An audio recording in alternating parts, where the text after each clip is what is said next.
मैया माफ करी, सब बोलल चालल कहल सुनल मोर बात।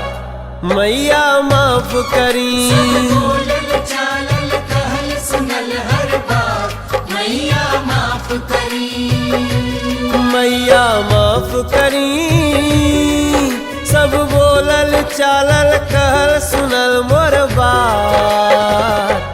मैया माफ करी जी, मैया माफ करी। बोलल चालल कहल सुनल हर बात। मैया माफ करी, गलती भयल होई मन भटकल होई करी द दया के बरसात। मैया माफ करी जी, मैया माफ करी। मैया माफ करी जी, मैया माफ करी।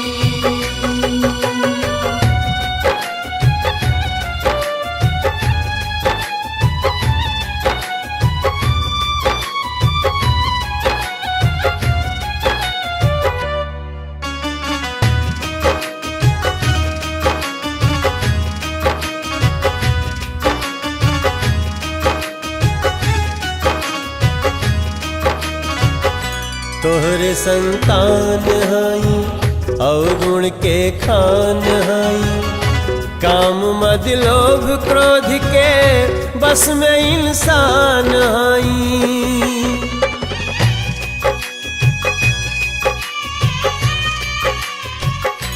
तोहरे संतान हई और गुण के खान हई, काम मद लोभ क्रोध के बस में इंसान हई।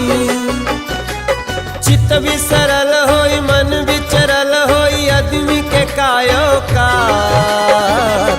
हे मैया माफ करी जी, मैया माफ करी। बोलल चालल कहल सुनल हर बात। मैया माफ करी,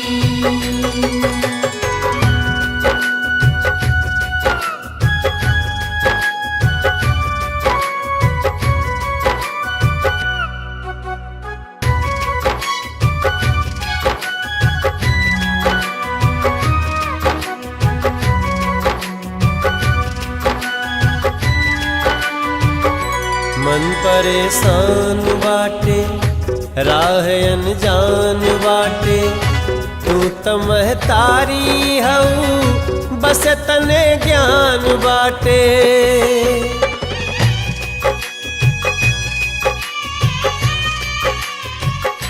मन परेशान बाटे राह अनजान बाटे, तू त महतारी हऊ बस तने ज्ञान बाटे। तोह के पुकारतानी आरती उतारतानी करी द भवानी इंसाफ।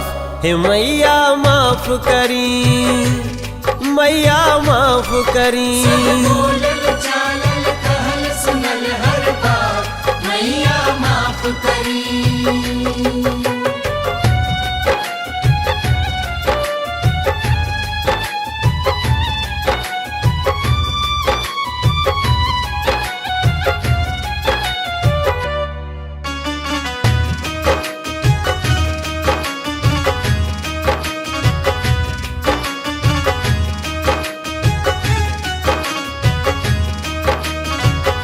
छल कपट रोज होता जिंदगी बोझ होता, पीर पर्वत यस भैली न रसता सोझ होता।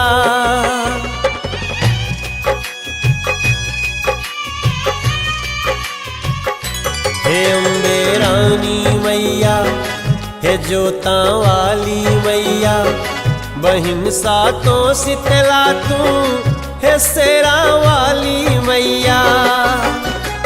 प्यार बहत रहे मन हर सत रहे, दुख के न लंबी हो रात। हे मैया माफ करी, मैया माफ करी। बोलल चालल कहल सुनल हर बात। मैया माफ करी, मैया माफ करी, सब बोलल चालल कहल सुनल मोर बात। मैया माफ करी जी, मैया माफ करी, मैया माफ करी, मैया माफ करी जी, मैया माफ करी, मैया माफ करी।